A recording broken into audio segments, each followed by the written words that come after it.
I'm Rick Flagg, and I'm here today to interview Earl Knutson, who spent much of his career with the Atomic Energy Commission in Manhattan. That's right, yes. And Earl, you contributed very early on some very important papers that came out of your thesis work, I believe. That's right. Yeah. But I'd like to start before that. Okay. Okay. What is it that led you to aerosol science in the first place? How did you start out? Well, a lot of my life has been serendipity. I could have ended in any one of different places, I suppose, but if I can tell you about some things happened in high school, By all means. which I find interesting to look back on. I went to high school in New London, Minnesota, from 1950 to 1954, and in those days, high school was kind of a lark.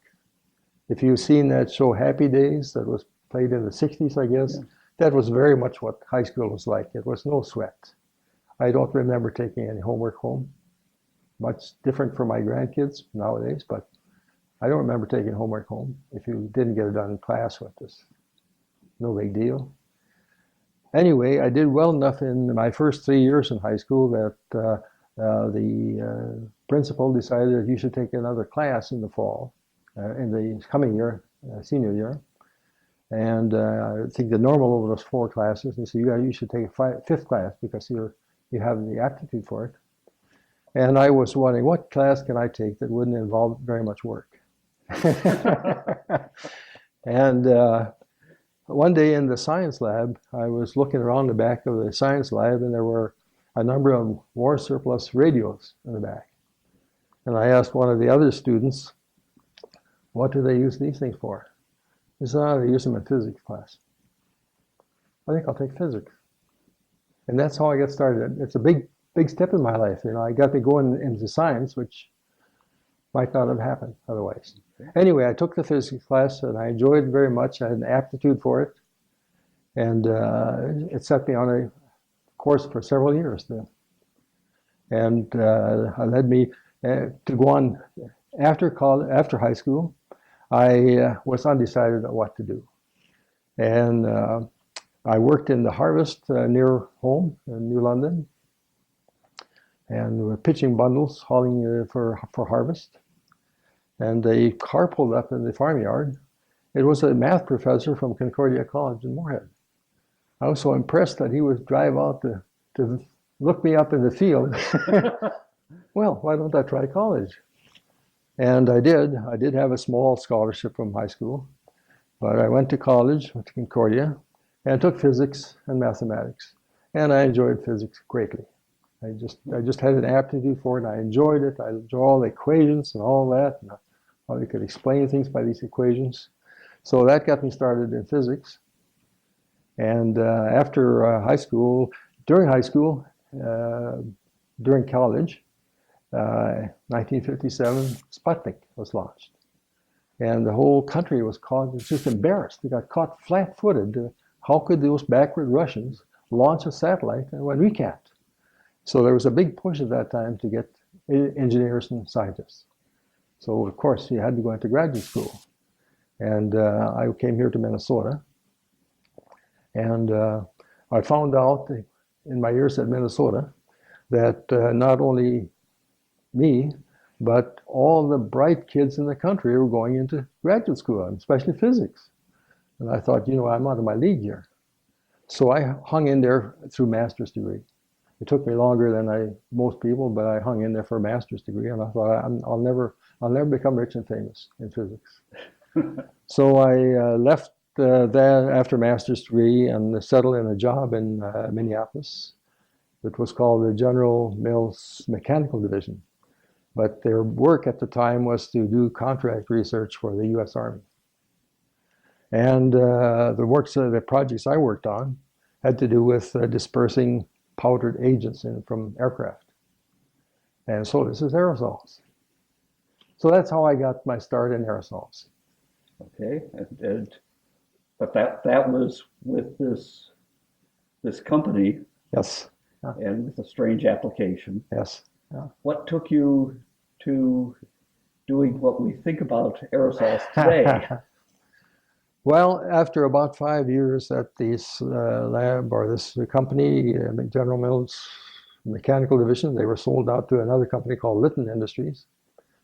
But the Vietnam War was going on, and the funding for these different research projects was drying up. And one day, the director of the building called us all in and said, someone has to lay off 40 people. And I got to thinking, I don't know if I have a future here either.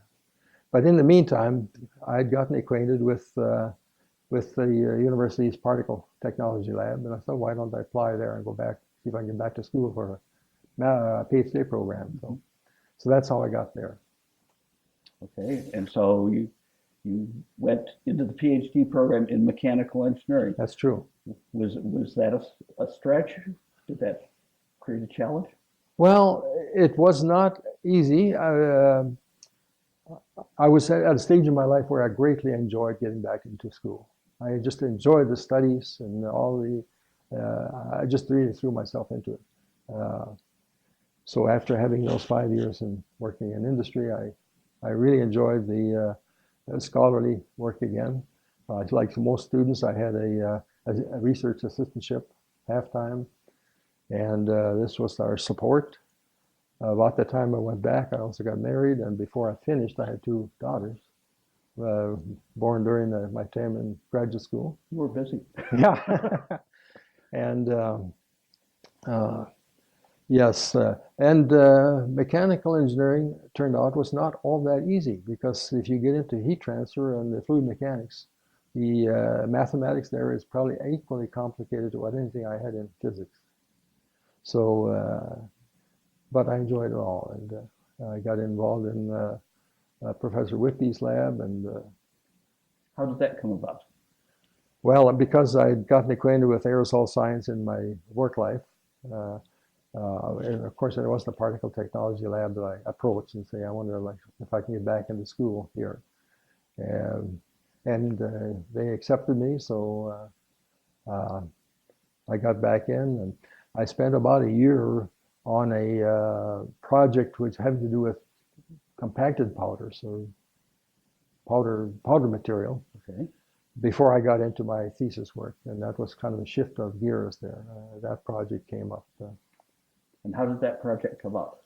Well, they had a contract with the Atomic Energy Commission having to do with aerosols. The Atomic Energy Commission at the time was flying balloons to look for debris in the stratosphere.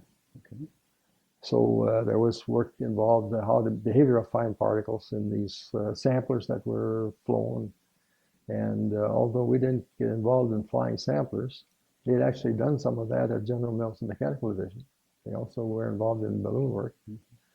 The mechanics of the aerosols were important, and the charging properties and such. So after about a year in graduate school, I landed in a thesis project that resulted in this book here. Okay, so what was the thesis project? Well, what were you trying to do? The object was to try to characterize the charging of aerosols, the electrical charging of aerosols, and particularly the uniformity of charging, what kind of uniformity you could achieve. And in order to wrestle with this, I kind of had to develop a method to do it. So the fact is that the method turned out to be much more important than the result. I didn't set out to develop the differential mobility analyzer. The object was to measure charge distributions on aerosols, or mobility distributions. And but as a step in that, I think I need a better method. I picked up a piece of apparatus that had been used by my master students before me, named Jimmy Badamusi, and modified it so that there was not only a differential inlet at the top, but a differential outlet at the bottom. So, and what led you to that development? I don't remember just what it was. I did, in doing the literature search, I saw that there was a man who had done some mobility analysis of ions, and he had a similar configuration of electrodes. So it may have been that got me interested in trying to do this for larger particles. I just don't quite remember how it came about. Was that the work of Hewitt, perhaps? Yes, I think that's a familiar name. Yes, yes. Maybe because of my background in physics, where mathematics is very important. They're just, you have to try to find the mathematical expression for all physical phenomena, really fundamental stuff. I just took a lot of time at this and tried to understand that mechanics of that, the configuration of the mobility analyzer in detail. So that was what that was the sort of the center part of my thesis. The first 100 pages or so was a literature review, really. And then I happened to read this the other night.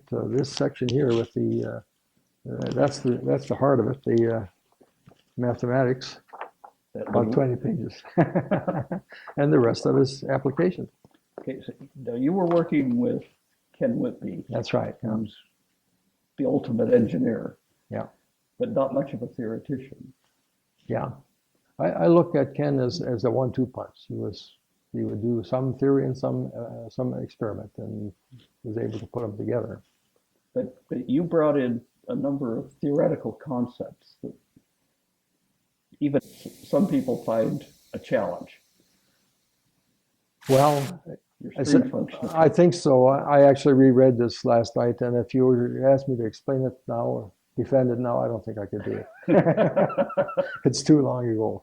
But it was pretty deep stuff. It really was. And as I say, I think perhaps the fact that I spent a few years in physics, where they really try to get at the mathematical formulation of physical phenomena, that I just kept pushing at that until I felt like I got an understanding of it. And maybe that might be the reason why I worked at it. And I spent quite a lot of time at it, really, to get this to work. Nice thing about a thesis is there really is no deadline. You can work at it until you feel like you've exhausted it.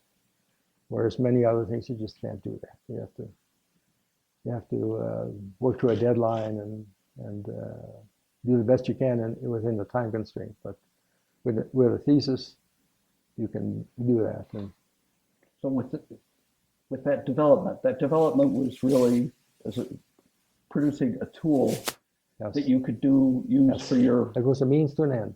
For your fundamental charging studies. That's right. But it became initially a calibration tool. Yeah. Were you involved in that sort of application? Well, I think only to the extent I did some experiments to test out whether my understanding and my mathematics for that device were really accurate or really worked. And we used polystyrene latex aerosols with having very uniform size. And I know some of the graphs I have in here show how it followed very closely that transfer function that I had derived for the mobility analyzer.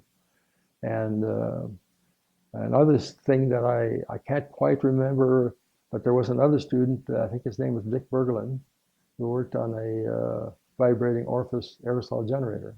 Yeah. And he and I collaborated a little bit. He produced particles of unknown size, and I measured the particles.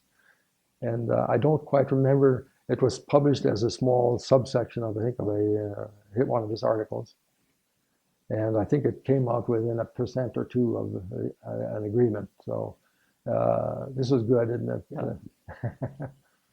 Of course, the differential mobility analysis, the DMA, has become much more than that over the years. Yeah. Did you have any vision? I did not. I'm really tickled that it has played a big role in for 40 years, I guess. Yeah. You did have a second paper on it that did hint at a vision of where it was going. Well, yeah. From this part here, this 20 pages here, a few years later, well, I guess about 4 years later, I then published in the Journal of Aerosol Science. Yeah, Journal of Aerosol Science, 2 articles. And the first of them described the transfer function, or in here I call it the passage function, but I think I changed the terminology. The paper's transfer function. Yeah, that trapezoidal thing. Yeah. And the derivation of that. And as I read through this, I hope I kind of cleaned it up, and I think it's a little more understandable and more concise than what I've written here. Often the case. Yeah. But the second part was to how do I use this mathematics and use this machine to get accurate measurement of the moments of the mobility distribution. I wanted to get a good measurement of the first and second moment of the mobility distribution. Okay. So that I could really characterize this charging of mobility distribution of aerosols. And that was, I think, also a fairly, I just hit on a good method to do it. And by involving a couple of integrals and exchanging the order of integration in one of them, and it worked out quite neatly to give, I think, some pretty accurate equations for measuring first and second moment of mobility. And the inaccuracies involved in it were you had to actually count particles, so you have a statistical uncertainty in it. And then there was some uncertainty in it, whether or not you could say that there was a zero charge density within the column, or if there was any inertia effect or any diffusion effect on the particles, which were ignored. So I thought that was a pretty significant development, but I don't think it really caught on or served much purpose beyond that. It has not been used very much as far as I can tell. There was a later paper about maybe 10 or 15 years after, where someone had generalized that mathematics. And it was quite elegant generalization. I was interested in first and second moment, and I didn't look at the more general moments. But that was a neat generalization, and I don't know whether it's served much purpose or not. So was that second study the culmination of your thesis, or was basically, yeah, measuring those distribution of those moments of the distribution. And so you did do some measurements of so then we had a number of test aerosols and a number of charging mechanisms, or a diffusion charger, two or three different charging apparatus that we used, and I could do those measurements. And in the earlier part, I'd done the literature review. I also done the theoretical calculations of what kind of distribution you could expect from stochastic charging. So I tried to do it from all sides. Of course, that's a problem that has not gone away. Sure. We're still working on that. Sure, yeah. There's still a lot of uncertainty. Yeah. But let's move on. So you finished your thesis with these 2 elegant papers, which have some beautiful mathematics in it and really bring out insights into the nature of this powerful tool you developed, that when it became commercialized really changed the face of aerosol science. So, but you moved on. I did. Where did you go? I did. I took a job with Research Institute on the South Side of Chicago, IITRI, Illinois Institute of Technology Research Institute, which was another contract research organization. And I did different things. I worked on different projects. They were all pretty much short-term projects. Deadline, get it finished, make a proposal, get it done by a year's time, and write your report. But one of them allowed me enough time to look at a different way of measuring particle size distributions using a differential mobility analyzer. So I had the shop there build me a larger version. I don't know if it's any better than the small version, but anyway, I thought it might be better. And tried to dream up a technique by which you could use fairly simple mathematics to get size distributions out of mobility measurements. Okay. Yeah. So I came up with a scheme which I thought was very useful, and that was published in a book. And I think, well, a few years later, I forget the date, the book, I forgot the name. Okay. I can look it up, actually. I have it here. But It's okay. yeah, it was a book on aerosol technology. It was a conference, I think, was held here. In fact, I could find it. Yeah, and extended electric mobility measured for a method for measuring aerosol particle size and concentration. Fine particles, aerosol generation, measurement, sampling, analysis, edited by Ben Liu, Academic Press, 1976. Yeah. So I have a copy of that book. yeah. So that was another step. It was really a completely new step or advancement or a different application, you might say. And I suppose a broader application. And I think that concept, if not exactly that mathematics, was put to use for and it has probably been used for ever since. With Certainly when the detectors came out, it really made it practical, Yeah. which was just a few years later. Yeah. So how long were you with? I was with ITRI 4 years. I didn't particularly like the kind of meat grinder research that was involved. It was, as I say, basically a bid on a project, and if you got the project, you had to deliver the promised results by a certain date. It was hectic and nerve-wracking and difficult. But during that time, I'd heard about this lab out in New York City, the Health and Safety Laboratory, which was a part of the Atomic Energy Commission. And I did find out that there was an opening there. I believe the director of this particular division had probably called the University of Minnesota and asked if there was anybody that might be interested. And I think I got a recommendation from either from Ken or Ben, I'm not sure. Okay. And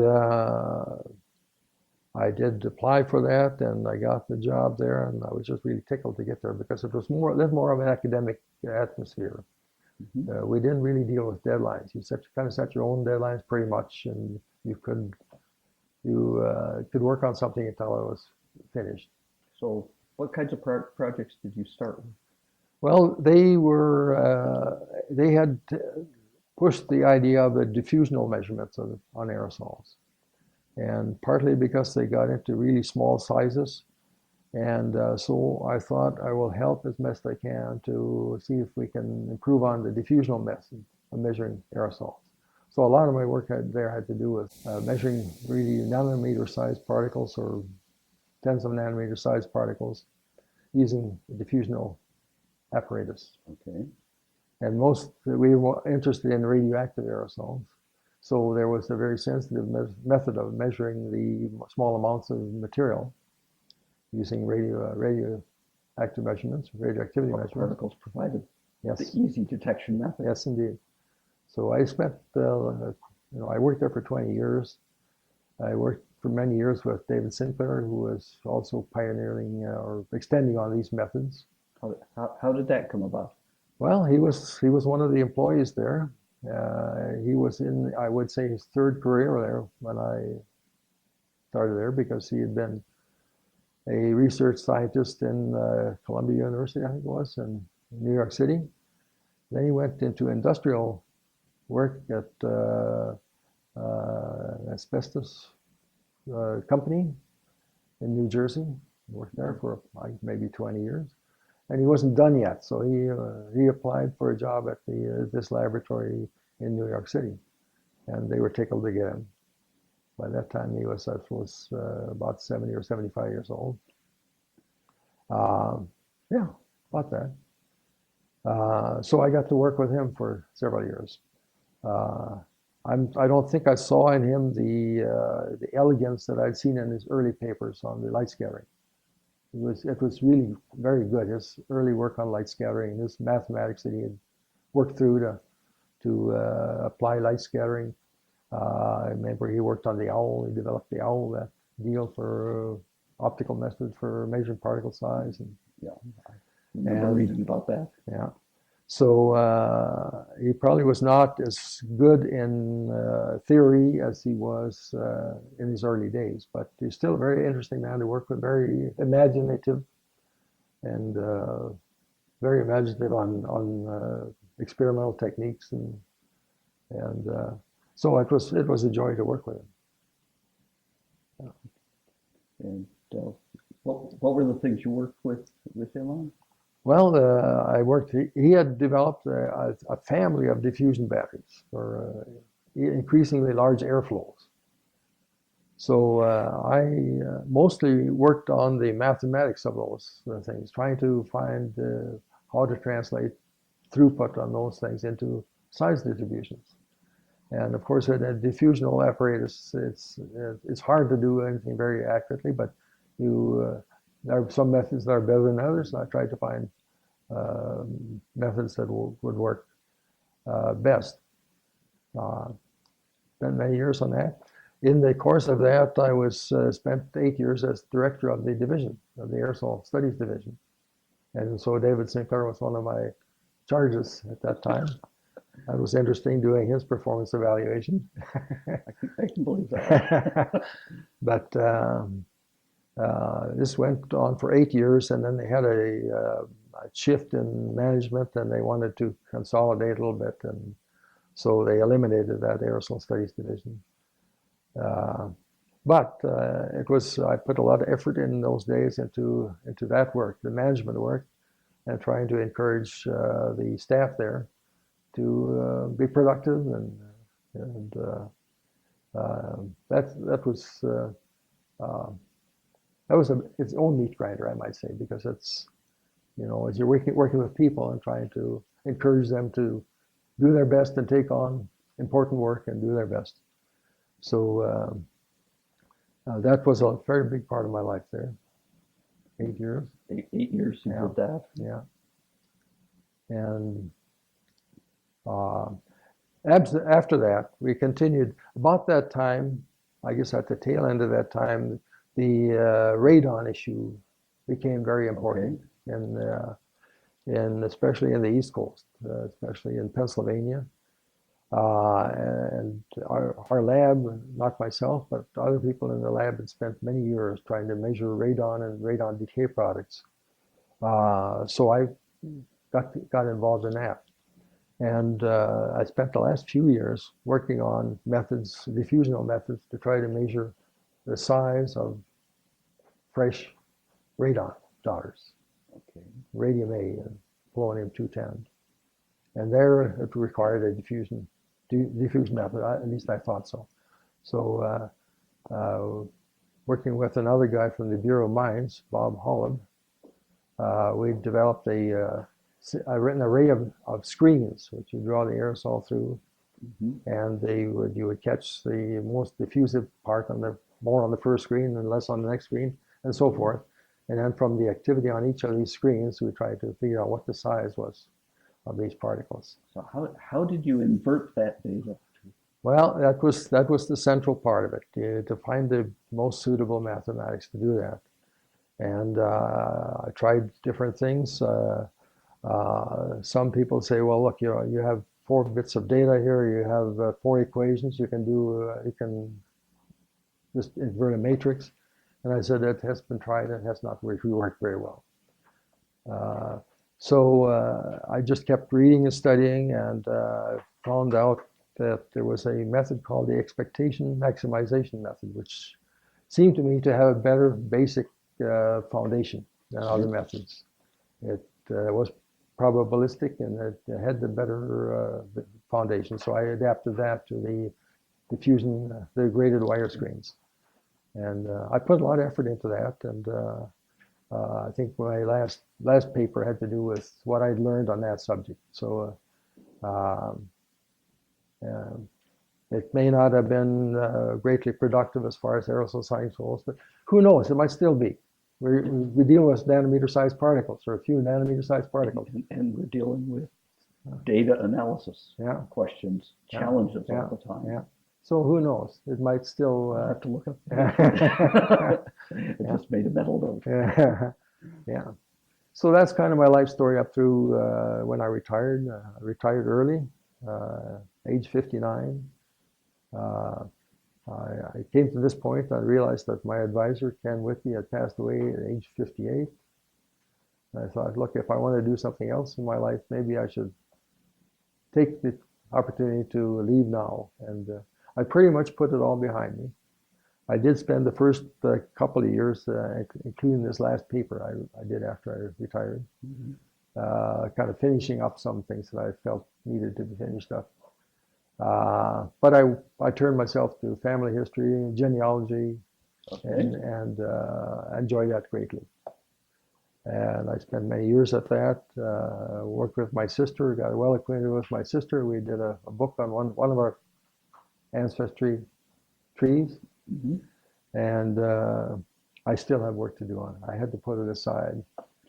I got involved with a historical association out where I live now, near Wilmer, and we have reconstructed my great-grandfather's log cabin.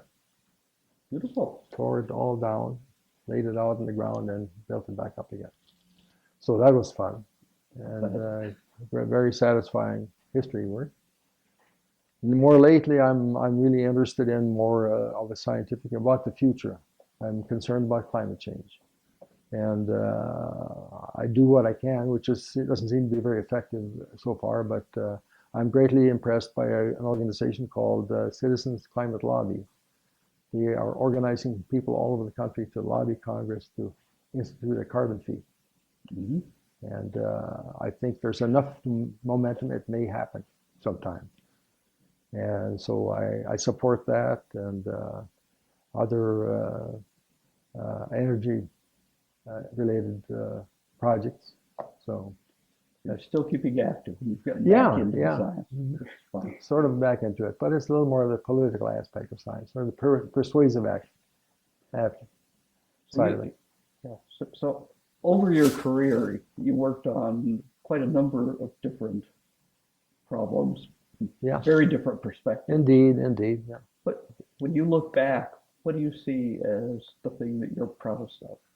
Well, I'm told many times that those two papers in the Journal of Aerosol Science have been important, and of course I'm just flattered to hear that, because I liked it when I did. I thought this is what I want to accomplish, and so the fact that it got picked up and recognized as being important, I feel good about that. It's really nice. I appreciate it very much.